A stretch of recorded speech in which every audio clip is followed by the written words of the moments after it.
So in this lesson we are going to learn about further dictionary, some more commands on dictionary, as well as printing with the modulo operator. I'll show them one by one with the example as usual. Okay. So dictionary value can be a list instead of a single value, meaning always dictionary is a key colon value pair, but the value need not be one value only, it can be a list. So in a list you got a flexibility in such a way it can have multiple data type, it can have multiple item possible. So in this case the name of the friend is a key, the address and telephone number are the values which are put up in a list form. So we have three friends here, Alex, Bob and Kathy. Their addresses all there, phone number also all there.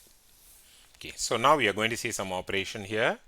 So let me comment out these lines first as usual and run only the basic code first. So when I'm printing friends, I get the whole dictionary got printed out. Okay, the whole dictionary got printed out. So when I need only one friend information, so I need to put friends square bracket the key Alex. So only Alex information printed out. 12 first row 1 2 3 4 5 6 8.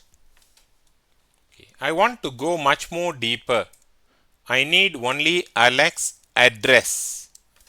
Address is the first item in the list. First item in the list is indexed at 0.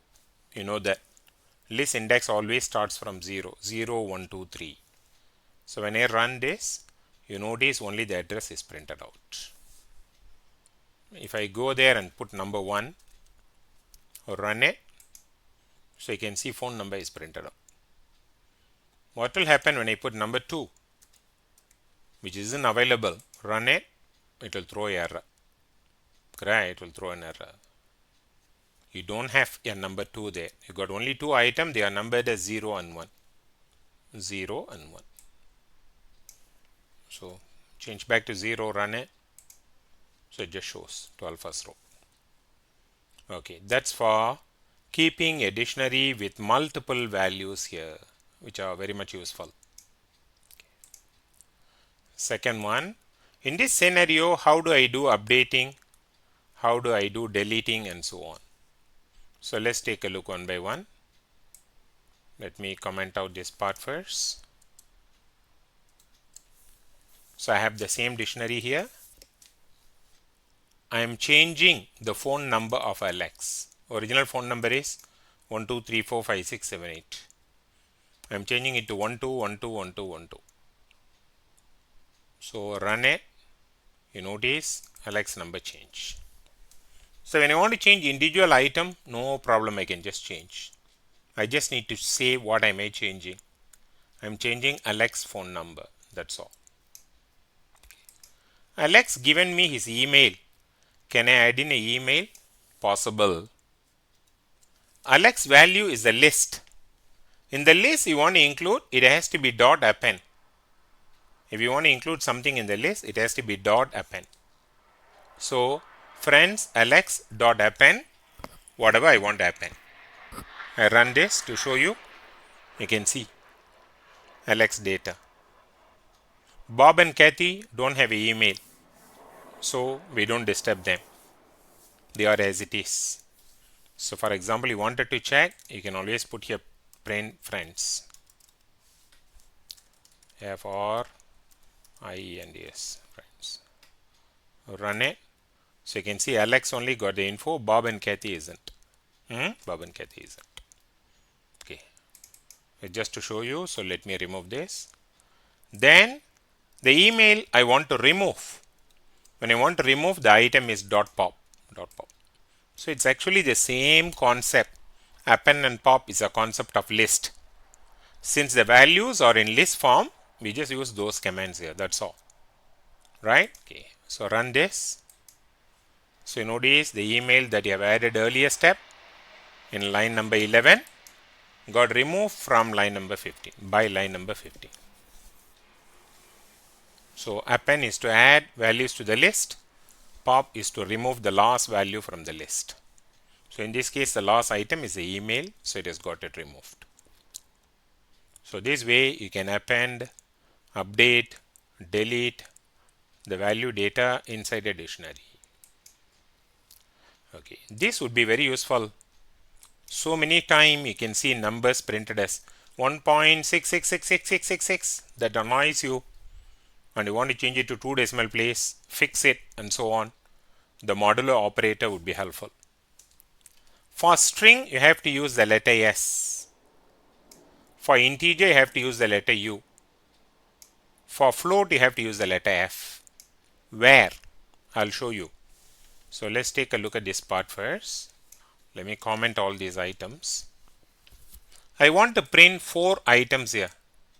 4 heading here. Name, address, phone number, height. Name, address, phone number, height. All of them are string. That's why I got string here. What is this 15, 20, 15, 15? They are all the column space allocated for name, column space allocated for address, column space allocated for phone number, column space allocated for height.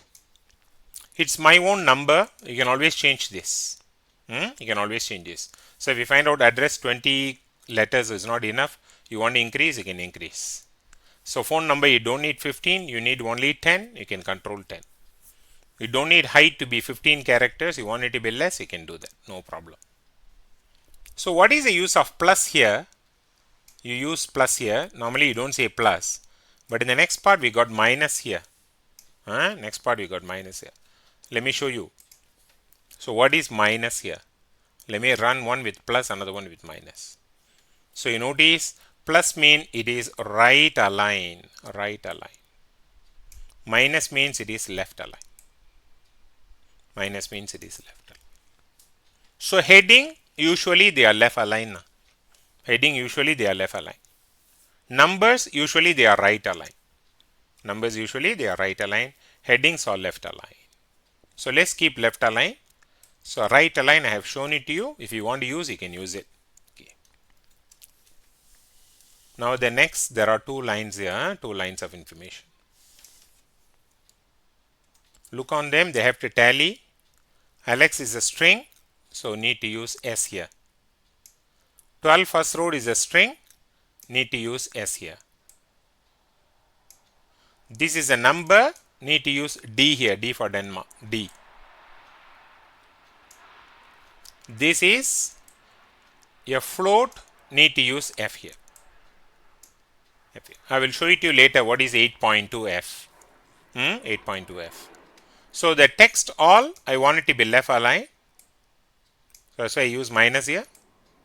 Numbers all, I want it to be right aligned. That's why I use plus here. So you got the flexibility depending on your data, how you want things to happen. Run the code. Now you can see how they are aligned properly. So purposely this phone number, I put 1 digit less, 1 digit less. So 8.2F means if you got 1.756, it will just round it to 1.76. 1.76. 1.754, let's try it out, run it, 1.75. So it works automatically. So it works correctly, right? Okay. So it was 6 there, so it is 6.